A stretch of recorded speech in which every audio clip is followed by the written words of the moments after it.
You're listening to the Yeshiva of Newark at IDT podcast. I'm your host and curator, Rabbi Kivlevitz, and I hope you enjoy this episode. Clear the aisles, the Projectionist has Semicha. Hi, I'm here with Yeshiva Kolakowski.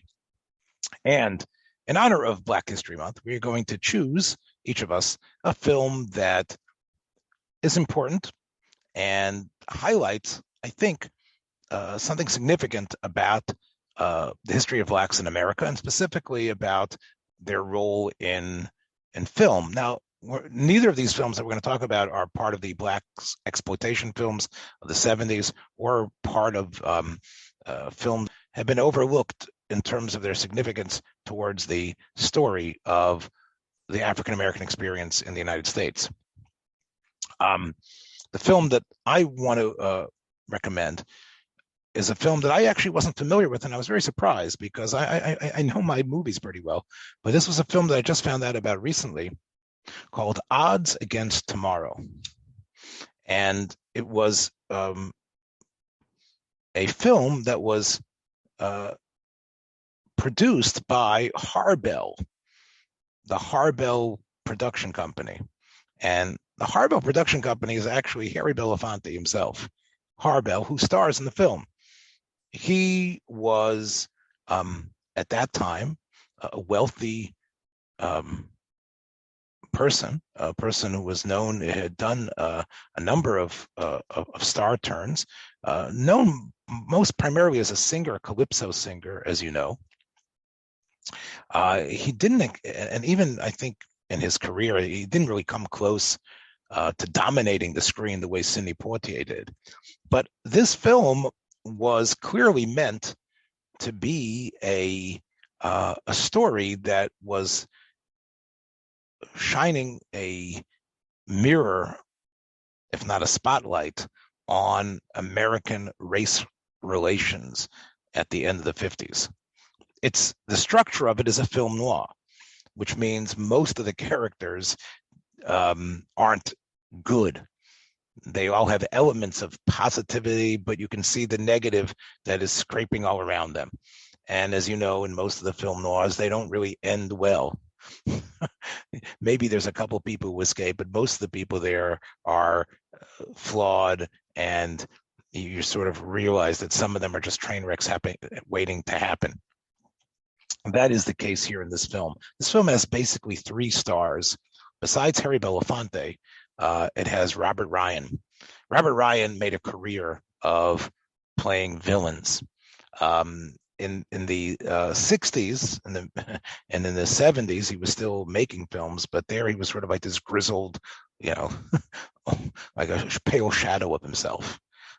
He in films like Crossfire and Deadly Encounter, I mean, he was menace. And he didn't have to wear a Jason mask or anything to indicate that.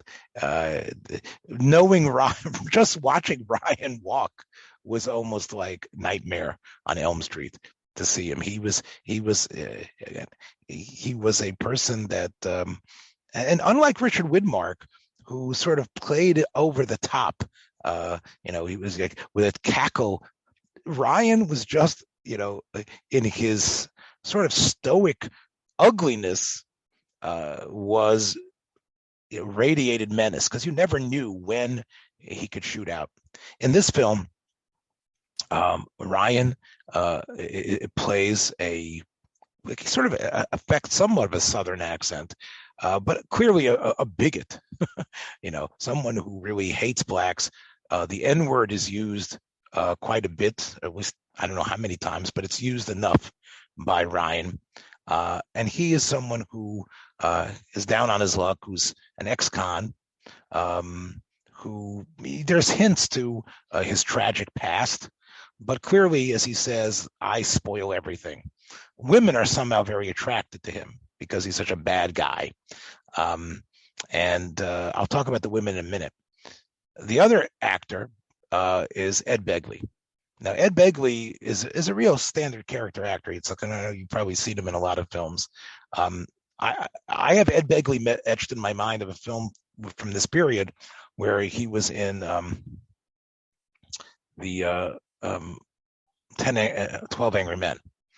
Ed Begley is one of those jurists that needs to be convinced by Henry Fonda, and he, I think, was a star on stage as well. I think this is probably, just like I was mentioning Harold Gould last week, that Harold Gould's stint on Soap. I think this is probably the best I've ever seen Ed Begley, because he plays a policeman who seemingly has been himself exposed as a criminal, and now, I know, maybe had served time. It's not clear. Maybe internal affairs has busted him and taken him away, but he feels that he has been robbed of his dignity and what he deserves. So Ed Begley decides he is the mastermind of what he thinks is a perfect bank robbery. And he enlists Ryan, a desperate person, and also Harry Belafonte. Now, what's Harry Belafonte doing there? Harry Belafonte is there because he represents, in 1959, a black swinger. You have to realize that although there was a lot of outrage over the state that blacks were living in, the fact that they were being forced into ghetto-like conditions and not being able to live in the neighborhoods that provided better schools and transportation. But there was also an element of the black community that was somewhat on the rise. Blacks that had talent and entertainment, blacks that were in sports. And there was this fear, and it was articulated by many in the black preaching community, that the tinsel and mammon of Hollywood and entertainment would somehow wrap its tentacles around a number of black people and ruin them. And that's sort of what Belafonte is. He's not a super recording star like he was in real life, but he has a job as an entertainer in a lounge that seems to be run by the mafia. And he has a penchant for gambling. He has a marriage that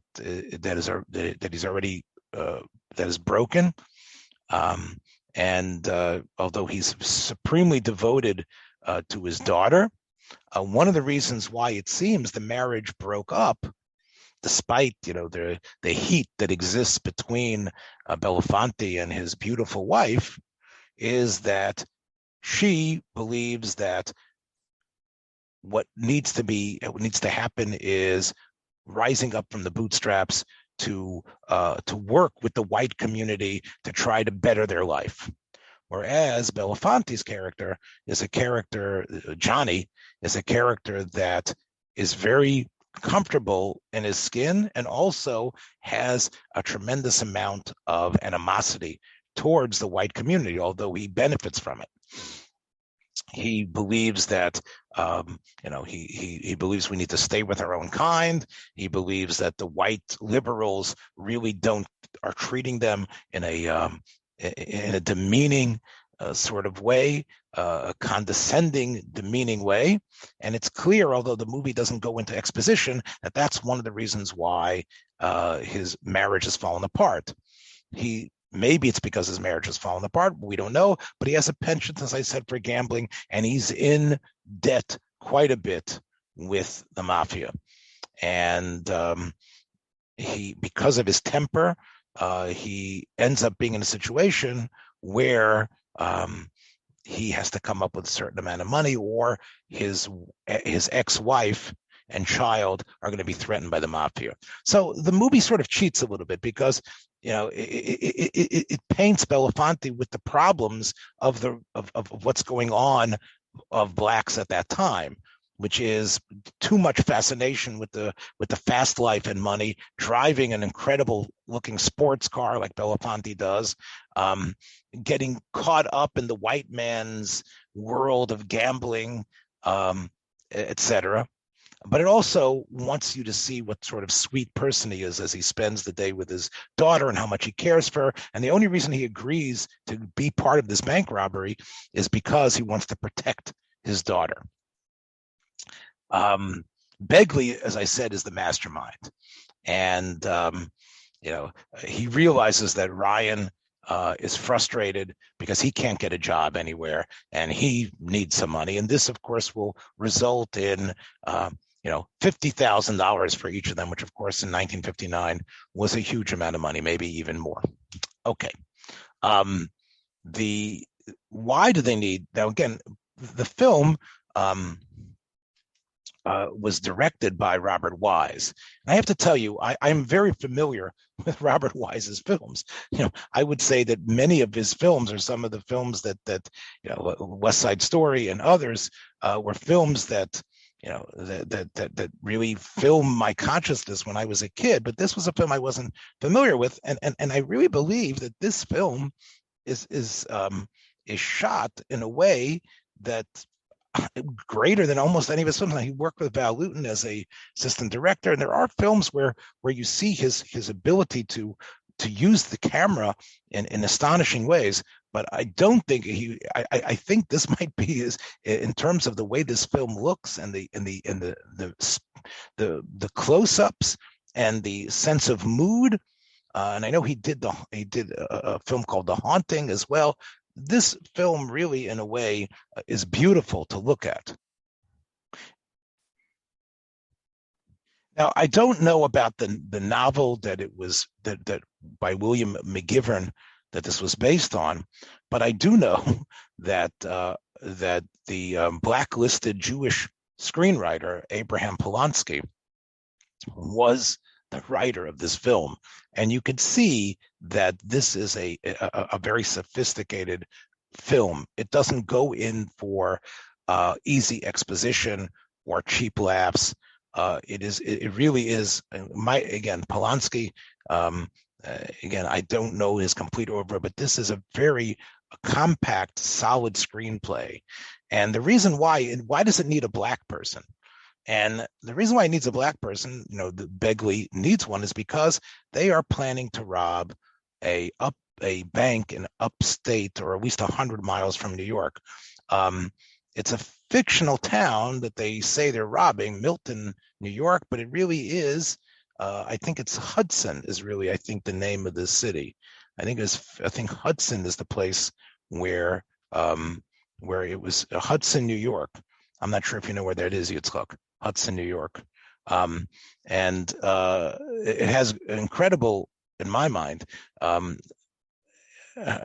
location shots in New York City and in Hudson, where it's not. We talked about It's a Wonderful Life, which of course was which was a back lot, a city that they created. This is, you can tell, is a real town in upstate New York, and this is and the reason why they need a black person for the job is because there is a diner in town that a black man runs, and he brings every Thursday evening to the bank sandwiches and coffee to the group of accountants who are getting the paychecks ready for the Friday paycheck for all the major industries in town.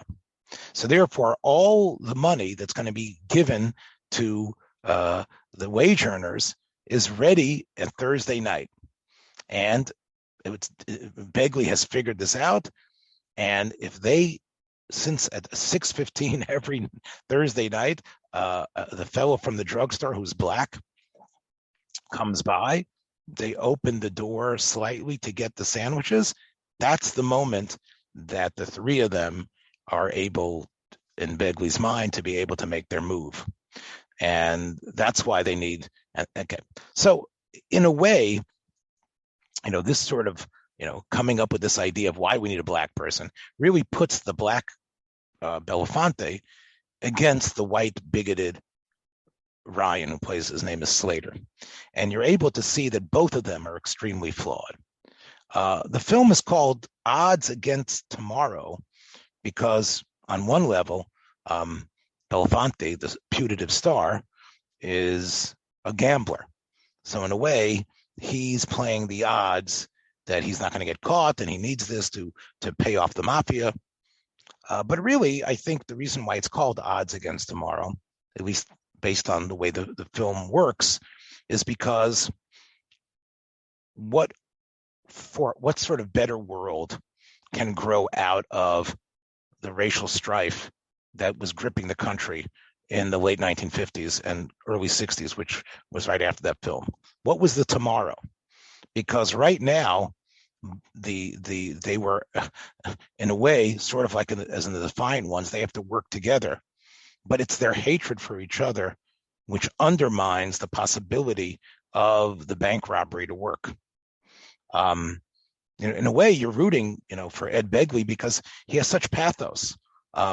He's not a pretty person. He's not as pretty as Belafonte or Ryan or anyone, but the camera loves him. And he really comes across as an everyman who just wants a score. And in fact, in many ways, he comes between the two of them. He, in a way, understands them. He's a psychologist of sorts. And he makes sure that Ryan's bigotry doesn't rear its head. And he does it in a way that's not preachy. And therefore, you sort of are rooting for him to maybe get the money, and maybe, again, some people will lose their paychecks.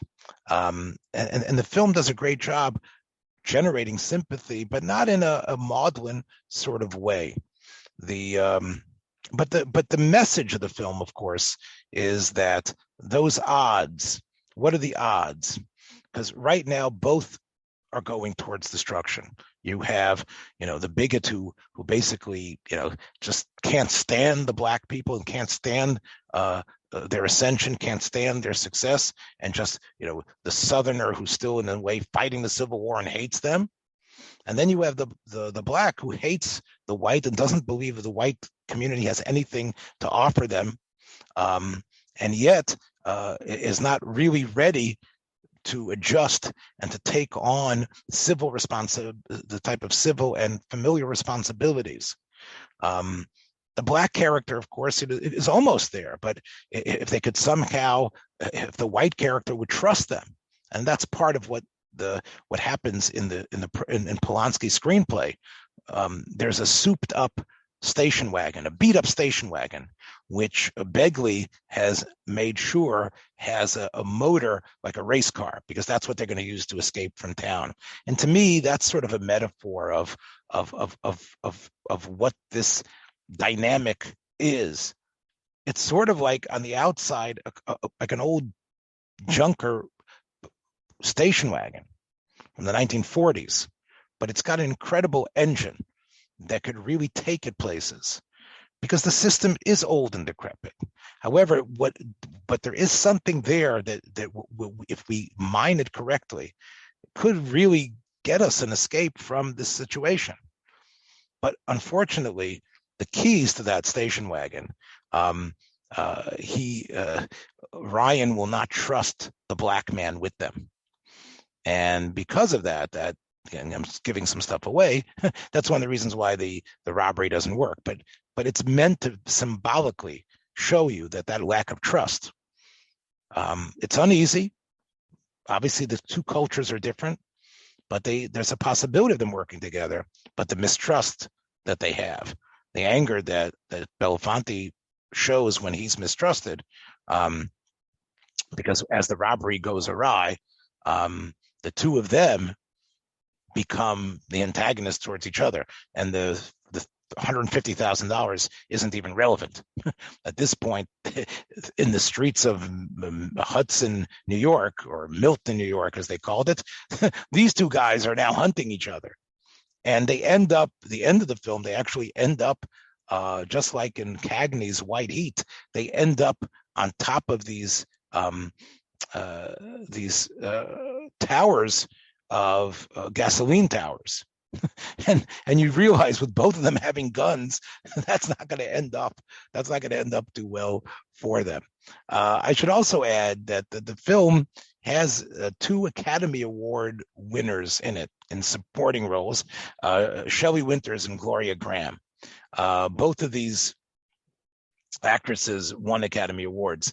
Gloria Graham had won an Academy Award before that for The Bad and the Beautiful, and of course Shelley Winters wins the Academy Award for A Patch of Blue, where she plays a Jewish mother of a blind girl.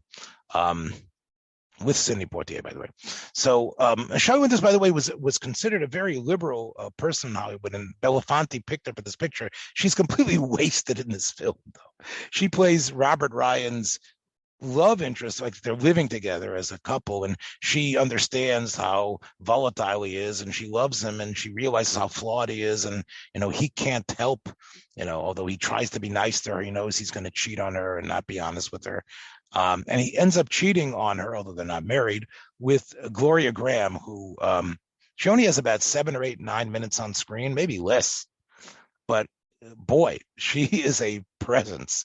Again, I guess Gloria Graham, as you know, Yitzchak, was Violet in It's a Wonderful Life. She was the one who,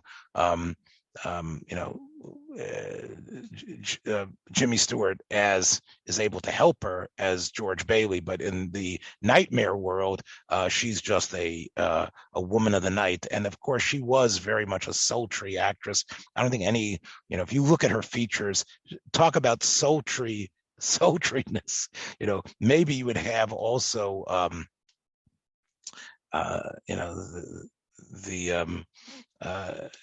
Gloria Graham. They are, I'm not saying they're the most beautiful, but they are sultry. And that's what, Gloria Graham is in this film. And the couple of minutes that she has, she plays like a mother of in a loveless marriage who is fascinated by Ryan's character. And just the way they interact together is dynamite. It's like, it's a dynamite scene. The fact that he knows how evil he is, he knows how bad he is, he knows how he's going to cheat on Shelley Winters' character, and she plays of course this this saintly like character, and Gloria Graham is her friend, but here she is, and that sort of like gives you the sense that this is a character who probably cannot be redeemed. He's somewhat irredeemable. There is a lot of great shots of children in this film as well, small children and teenagers and young children playing. And I think Wise and Polanski want us to believe that although the adults seem to be very much at odds with each other, against tomorrow, like playing the odds and pushing in the negative, the children in this film, and there's a number of black children in the beginning of the film, and white children and black and white children playing together. The film gives the hope, real hope of racial equality and understanding. There are, without being preachy about it, there's no character that gets up there and talks about it. But whether it's seeing white and black faces together at a PTA meeting that's held in someone's house, or just seeing what even small town life in Milton can be, that there is hope. The problem is, of course, is that the issues that are embodied by the 2 antagonists is something that can't be controlled, and it's sort of in a way prophetic for what the 1960s would bring. It's a warning shot that Belafonte is really trying to do. And again, you have to appreciate the fact that he put his own money behind it to make this film. There is a little bit of Harry Belafonte singing, and I guess that's a treat for others. You can also catch there's Cicely Tyson is in an uncredited role. So it definitely, in many ways, bespeaks some of what's called the aristocracy of African-American film actors you can find in this film, and in a way that I think doesn't demean them. So it's like I say, it's a film that beautiful to look at, a story that is compelling, and really Polanski understands that you don't overstuff a film. If you have three major protagonists in a film, that's a dynamic that can take you all the way. Sometimes two won't be able to carry it, but this yin and yang and Ed Begley in the middle, I think it really creates a perfect dynamic of a program that it really does not feel dated, despite the fact that it was made in 1959. So that's my pick. Odds against tomorrow. Yitzchak, what do you got for us? Well, I'm kind of breaking away from although I've been doing that recently, going more toward older, 50s and older. I'm taking something from the late 60s, but it's in black and white. And it's a movie that even though I recognize the greatness of this film, and it really is a great film, it's a movie I don't like because I like feel-good movies. I like happy movies. I like monster movies that are interesting, or whether they're funny or goofy or they're intellectually stimulating. This one certainly is intellectually stimulating, but it is quite horrific, although maybe not by the standards of, that would start to come out in the 70s and 80s and into today. But it's really the movie that was the bridge between those two, is Night of the Living Dead from 1968. It's really the last of the kind of classic horror type of films, and the first of the really gory kind of slasher films, although there were gory movies before that. In fact, the reason why the movie was called Night of the Living Dead, it was originally supposed to be the Night of the Flesh Eaters, and there was another kind of gory monster film about mad scientists not too much before that, I think in 64, called The Flesh Eaters.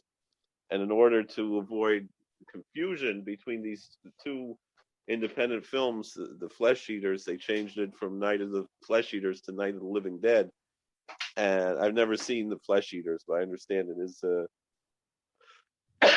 is very gory for something from 1964.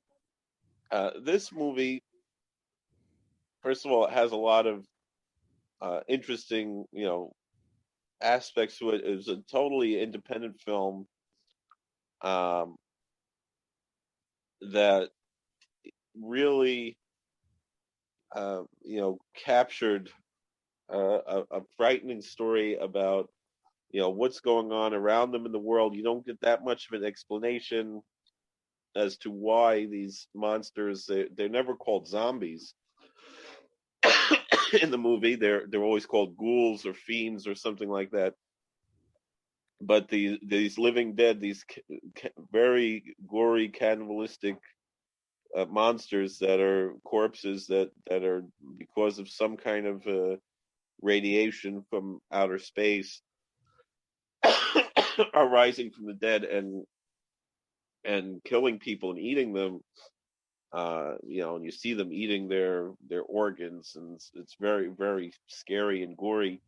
But the real scary part is how the people are dealing with this going on. And the reason why I picked this for Black History Month is that the protagonist is Dwayne Jones, who was, a stage actor before, and not a very major one. The movie was made right outside of Pittsburgh, and it was really just local stage amateur actors that were made. But it really, they all did a great job, and particularly Dwayne Jones did a fantastic job. And he was an African American man who was cast as the main protagonist in the film, the hero of the film. And when George Romero who was the director and the and the co-screenwriter of the film, together with John Russo, who we always run into every year at Monster Bash. John Russo comes to Monster Bash, and some other folks from Night of the Living Dead, because it's in Pittsburgh and they're all locals. But Romero was not looking for a black actor. It just happened to be that Dwayne Jones was the best person to play Ben, this main character in the movie. and really that is why I picked this. He's not any type of a for Black History Month. He's not any type of stereotype, and also he's the hero, and he perhaps you might want to say that kind of like a positive stereotype of a strong black man, but not over it, it's not an exploitative way. He's not any of these black exploitation type of characters. He's just him, and that was really very, very much groundbreaking. He only made a few other movies after that. A lot of them were the same type of genre type of films, but none of them were as good as Night of the Living Dead. But he really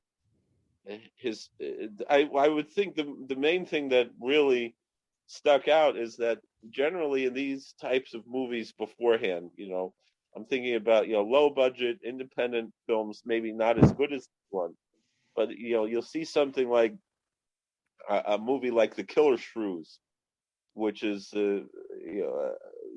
at the beginning of the movie, there's a black character, and he is the first victim of the monsters in that movie, and it's not the only one like that, but there are many examples like that.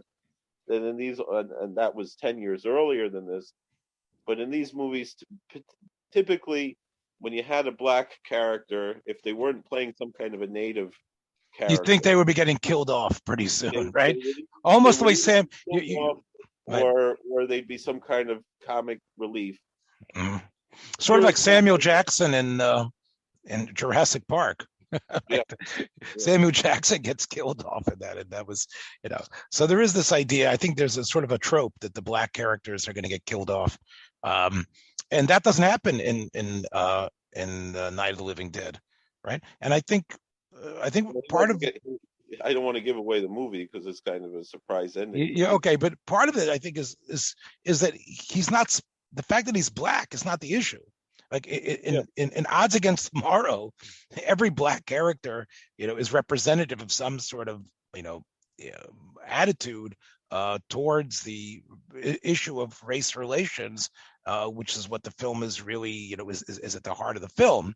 I think what you're saying is that Night of the Living Dead, it just happens to have a black character as its hero, but we don't necessarily. It's not a plot point. It's not like the discussion of him being black is essential. He's not meant to be a message about blackness or about the black experience in the United States. Despite the fact, I don't know, the film is murky about why everything is happening. Right? Is some sort of, the film doesn't go into an exposition about why these ghouls are coming. Something about the radiation coming from the Van Allen belt, and I think that they actually have a local. Horror host, Chili Billy, was the horror host for, kind of like Zachary and some of these other horror hosts.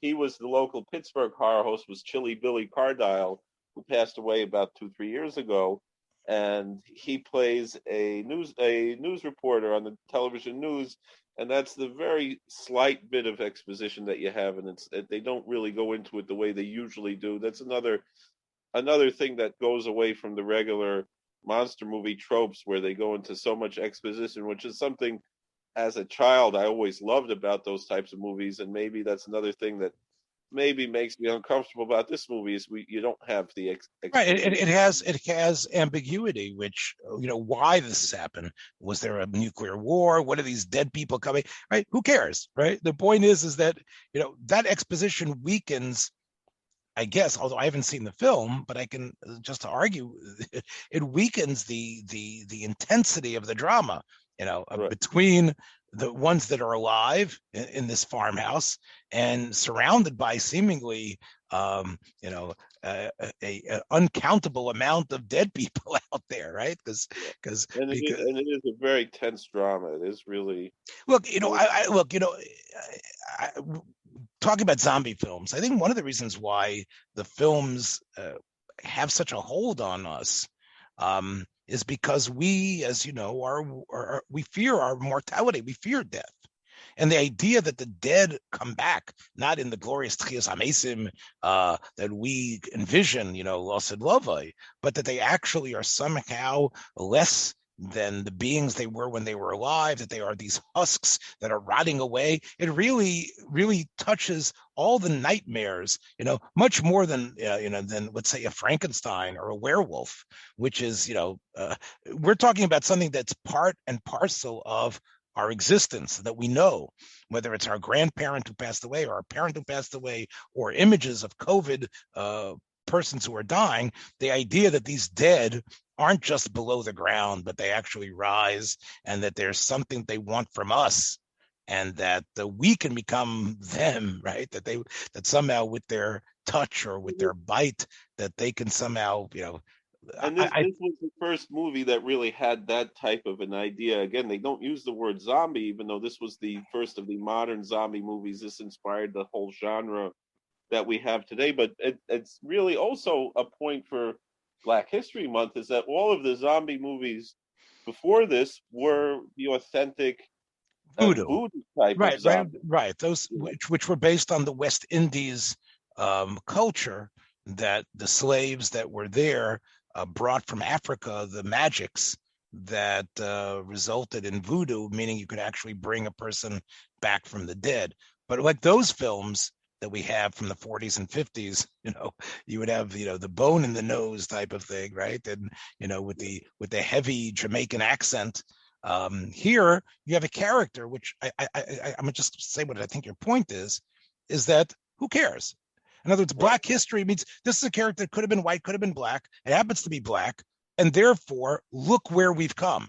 Here is a film that is, that creates the genre, and you're saying it should be applauded because the main character is a black man, and it doesn't necessarily mean that we're putting a flag for racial equality.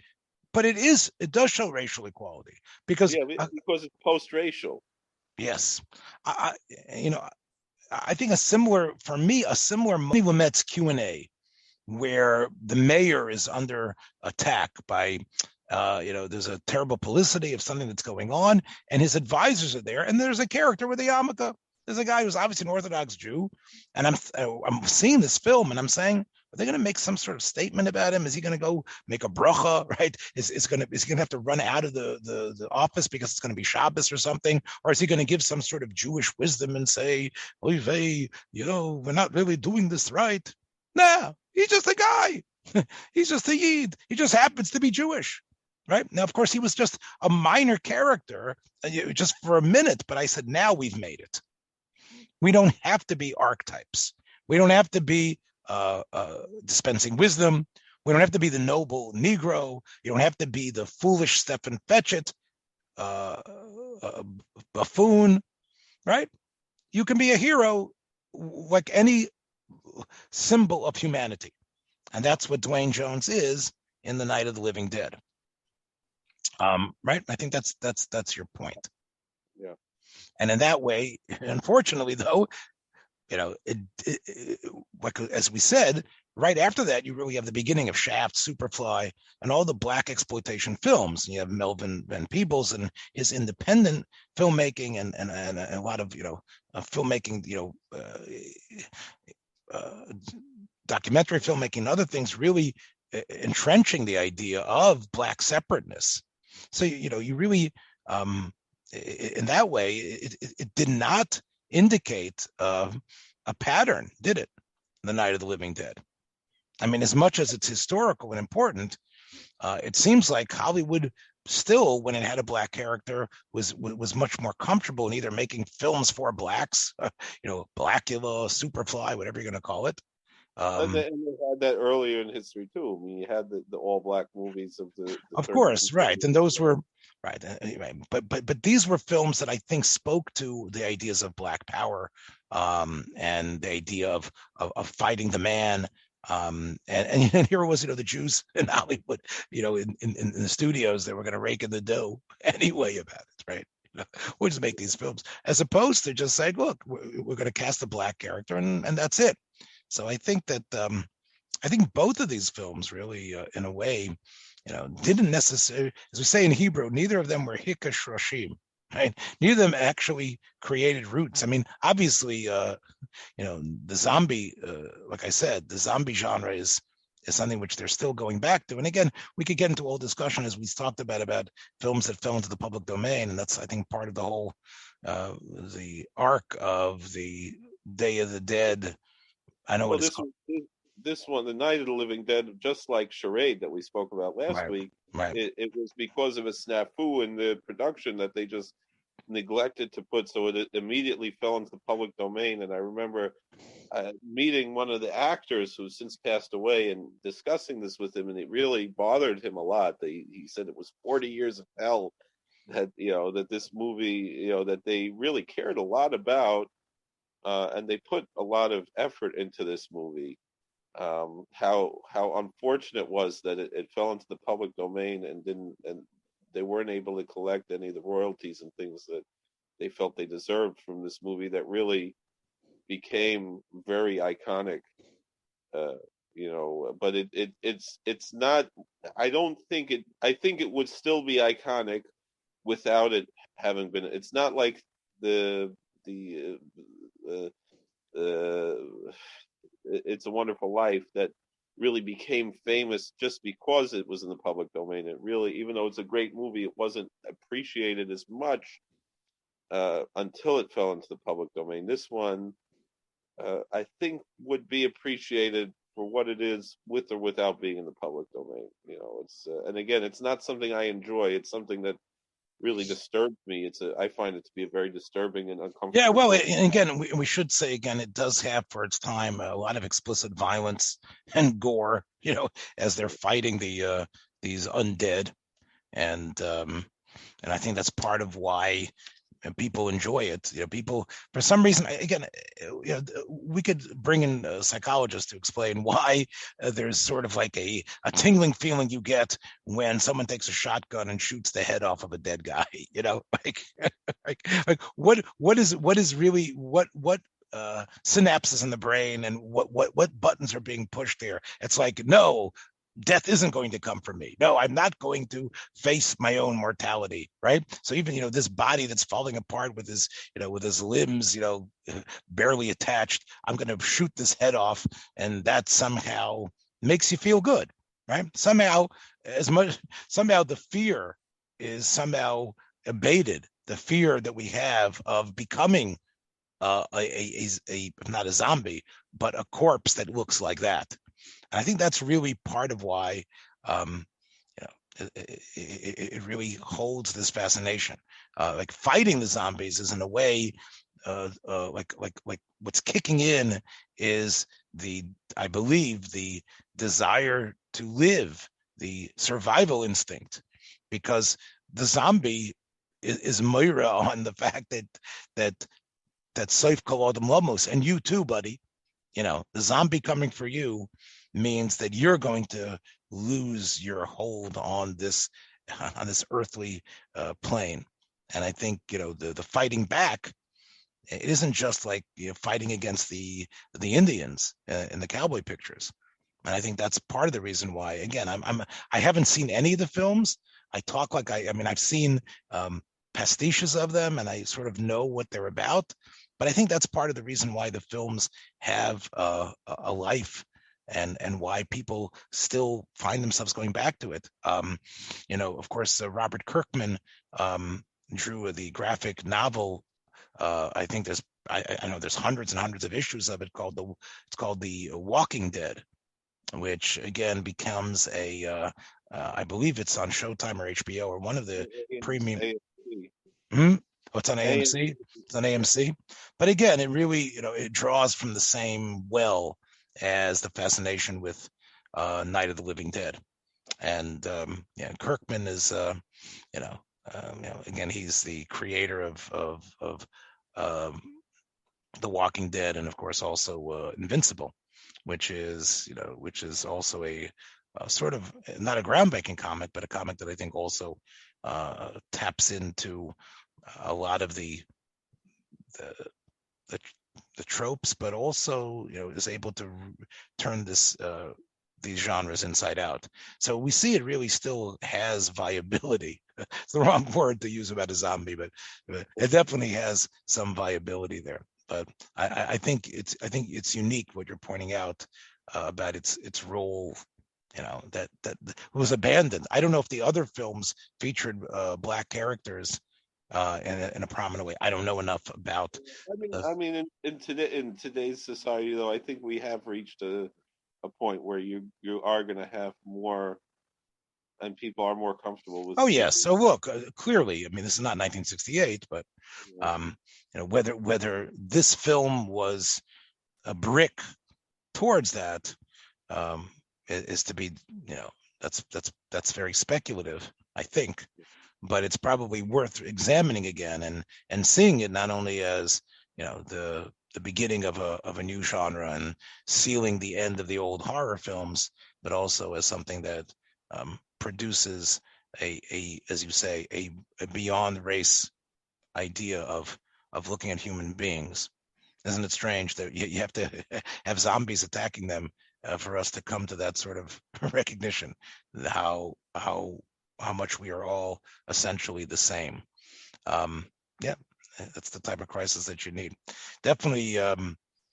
So that's it, my friends, I think, for our suggestions for this Black History Month. Go out and find some, do your reading, be informed, be entertained, and watch your step on the way out. Take care. Thanks for joining us for another episode from the Yeshiva of Newark at IDT Podcast. Be sure to subscribe on your favorite podcast app so you don't miss a single episode.